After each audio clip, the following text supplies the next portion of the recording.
Hello everyone, welcome to Anubha study facts. आज हम बात कर रहे हैं नेक्स्ट 15 क्वेश्चंस की सीटेट पीवाईक्यू की बात कर रहे हैं। पेपर 2 का हम एनालिसिस कर रहे हैं जो कि जनवरी 2024 में हुआ था। इससे आपको ये अंदाज़ा लग जाएगा कि क्वेश्चंस किस तरीके से पूछे जाते हैं और आपको किस तरीके से जल्दी से सॉल्व करना है। इस वीडियो के एंड तक आप लोग ये सीख जाएंगे कि आपको कितना जल्दी सीजीपी के क्वेश्चंस को टैकल करना है, ऐसे कौन से वर्ड्स हैं जिन पर आपको बहुत ज़्यादा ध्यान रखना है ताकि आप अपने सीडीपी का पोर्शन जल्दी से सॉल्व कर सकें। और आप लोग अभी पीवाईक्यू लगा रहे हैं, कैसे क्या लगा रहे हैं, क्या मार्क्स आ रहे हैं, आप लोग जल्दी से कमेंट्स में बताइए ताकि मुझे पता लगे कि आप लोग के जो मार्क्स हैं वो इम्प्रूव हो रहे हैं या नहीं। तो चलिए फिर आज का सेशन शुरू करते हैं। Work in process portfolio are an effective tool for formative assessment. तो देखो, मैंने आपको फॉर्मेटिव असेसमेंट के बारे में बताया था ना कि फॉर्मेटिव असेसमेंट किसके लिए होता है। बच्चों की प्रोसेस को जांचने के लिए, involve students in the process of assessment, मतलब बच्चे मूल्यांकन की प्रक्रिया में छात्रों को आप शामिल करो। Offer insight about process of individual student, बिल्कुल सही बात है कि वो व्यक्तिगत छात्रों की प्रगति के बारे में अंतर्दृष्टि प्रदान करता है। They focus mainly in the presentation of the final product. नहीं, फाइनल प्रोडक्ट पर कौन ध्यान देता है? Summative assessment. तो सी ऑप्शन नहीं होगा, तो मतलब फर्स्ट और थर्ड तो ऑप्शन कैंसिल हो गए। फिर है दे offer tangible evidence of students learning. वो क्या करता है? छात्र अधिगम के ठोस सबूत को पेश करता है। तो बिल्कुल सही, ए बी डी तीन ऑप्शन सही है, तो fourth option will be the correct answer. Which of the following describe a mastery goal orientation? Mastery goal orientation कौन बताता है? Focus on achievement a certain level of performance for competing with others। नहीं, जहाँ पर भी competition की बात आ जाए वो कभी अच्छा नहीं होगा। Focus on improving one's skill and understanding of a task, बिल्कुल सही बात है। Achieving a high grade, grade कभी भी अच्छा नहीं होता है। फोकस ऑन अवॉइडिंग फेलियर, नहीं, ऐसे नहीं कि पनिशमेंट ऑफ और फियर ऑफ ह्यूमिलेशन, अपमान के डर से आप असफलता या सजा से बचने पर ध्यान दें, ऐसा नहीं है। तो इसमें क्या होगा? आप improving one's skill and understanding of task, किसी कार्य के लिए अपने कौशल और समझ को सुधारने पर ध्यान देना। तो देखो, अब ये कितनी जल्दी आपको पता चल गया ना कि सेकंड ऑप्शन इसका सही आंसर है। क्यों? क्योंकि आपने इसमें निगेटिव वर्ड्स को हटाया। निगेटिव वर्ड्स लाइक पनिशमेंट हो गया, लाइक कॉम्पिटिशन हो गया, इस तरीके से। आई होप समझ आ गया होगा। नेक्स्ट क्वेश्चन है, Which of the following best describe the role of the teacher in progressive education? Progressive education में एक टीचर का क्या रोल है? Is the primary source of knowledge and authority in the classroom? Authority नहीं, authority तो सत्तावाद, ये थोड़ा अच्छा नहीं रहता है ना। The teacher provide diverse material, बिल्कुल सही बात है। Diverse material for children to experiment and provides scaffolding। आप बच्चे को हेल्प करो, आप बच्चे को स्कैफ फोल्डिंग प्रदान करो। The teacher is responsible for ensuring strict adherence? No, not at all. The teacher lets the children learn independently and does not enter. अब भाई आप सारे काम बच्चों से ही करवाओगे, खुद नहीं करोगे तो कैसे ही काम चलेगा? तो second option will be the correct answer. फिर बात आती है कि asking critical question such as how much and what ways are various gender represented in text book and media would encourage. अब आप क्या कर रहे हो? पाठ्यपुस्तकों और मीडिया में विभिन्न जेंडर का प्रतिनिधित्व कितना और किस तरीके से किया जाता है, जैसे महत्वपूर्ण पूछने से किसको प्रोत्साहन मिलेगा? तो क्वेश्चनिंग जेंडर स्टीरियोटाइप, मतलब जेंडर रूढ़ियों पर सवाल उठाना। जेंडर रूढ़िवादिता जो चल रही है उस पर आप सवाल उठा रहे हो कि लड़का केवल बाहर का काम या लड़कियां केवल घर का काम ही क्यों करेंगी। ठीक है, जब इस तरीके से टेक्स्ट बुक में जेंडर रिप्रेजेंट किया जाता है अलग अलग तरीके से, how much, in what veg, various gender represented in text book, तो वो क्वेश्चनिंग करता है किस पर? जेंडर स्टीरियोटाइप पर, जेंडर रूढ़िवादिता पर। ये नहीं कि जेंडर भूमिका की नम्यता को हतोत्साहित कर रहा, हतोत्साहित नहीं, प्रोत्साहित कर रहा है। जेंडर स्थिरता को मजबूत, जेंडर स्थिरता को मजबूत नहीं कर रहा बल्कि उस चीज़ को हटा रहा है। ठीक है, आई होप आप लोग के समझ आ गया होगा। नेक्स्ट है, अकॉर्डिंग टू जीन पियाजे the ability to use symbol for symbols such as letting the letter X stands for an unknown numeral develops during dash and enables the children to learn। Jean प्याजे के अनुसार चिन्हों के लिए चिन्हों का प्रयोग करने की क्षमता, जैसे कि एक्स अक्षर को अज्ञात अंक के मानने की क्षमता, अब उसको अज्ञात मानने की क्षमता किस में होगी, तो ये फॉर्मल ऑपरेशनल में होगी और विद्यार्थियों को सीखने में सक्षम बनाती है। क्या सीखने में हेल्प करती है, अलजेब्रा और कैलकुलस। ठीक है, तो देखो जब भी कभी चीज़ें सामने होंगी वो कॉन्क्रीट होगा और जब सामने नहीं है तो वो फॉर्मल होगा। ठीक है, नेक्स्ट है Alok shows the following behaviour, holds head in an awkward position when reading, squinting and rubbing an eye. उसको क्या प्रॉब्लम है, ये आपको बिल्कुल ये फैक्चुअल चीज़ है, उसको क्या है, विजुअल प्रॉब्लम है, रेडनेस है, स्वेलिंग है आई में। हाँ, तो वो किस तरह की है, ये सिम्टम्स किसके हैं, विजुअल प्रॉब्लम के हैं।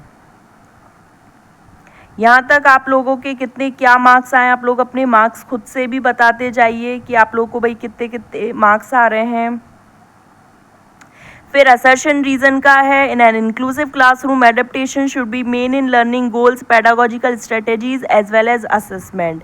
एक समावेशी कक्षा में सीखने के लक्ष्यों और शैक्षणिक रणनीतियों के साथ साथ आकलन में अनुकूलन किया जाना चाहिए, बिल्कुल किया जाना चाहिए। फिर है the philosophy of inclusion advocates elimination of all individual differences through pedagogical approaches and assessment. मतलब समावेशन का जो दर्शन शैक्षणिक दृष्टिकोण और मूल्यांकन के माध्यम से सभी व्यक्तिगत मतभेदों को समाप्त करने की वकालत करता है।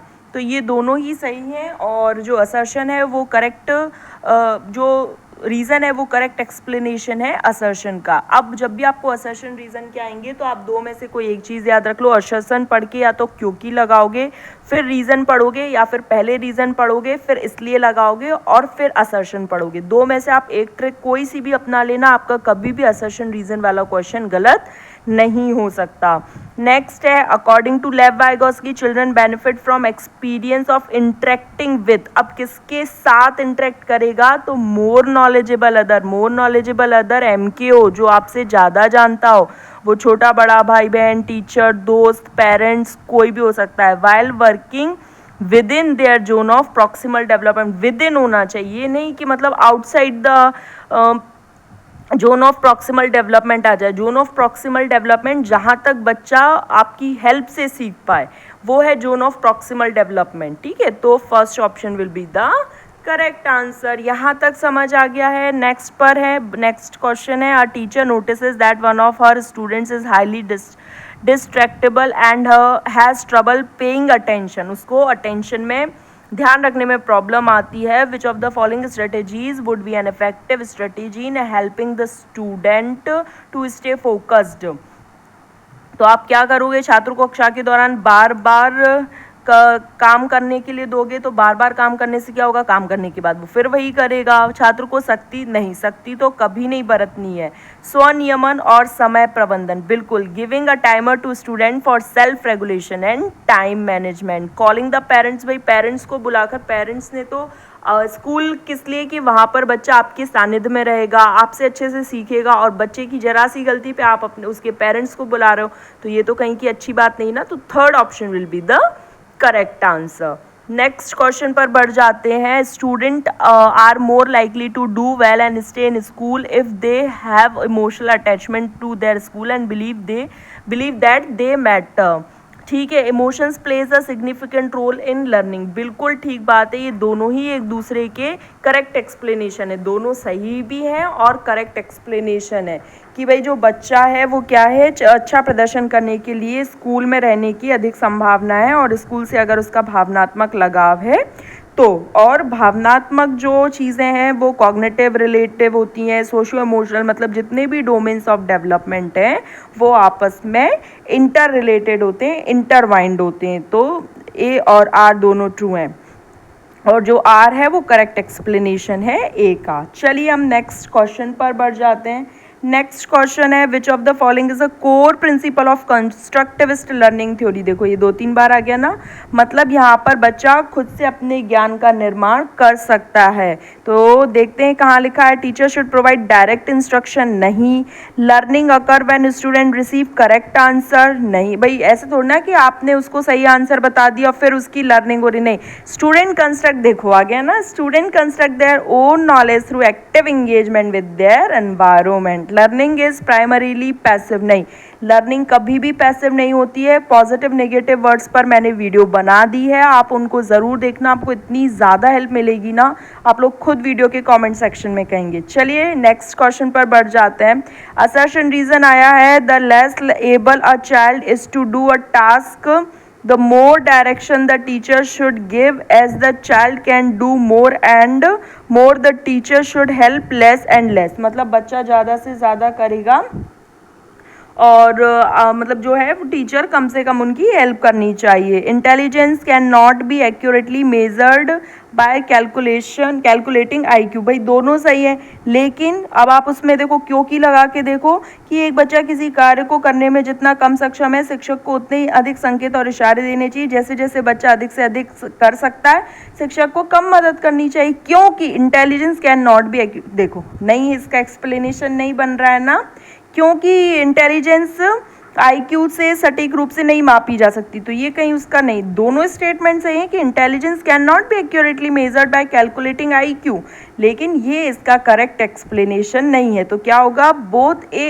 and R true but R is not correct explanation of A।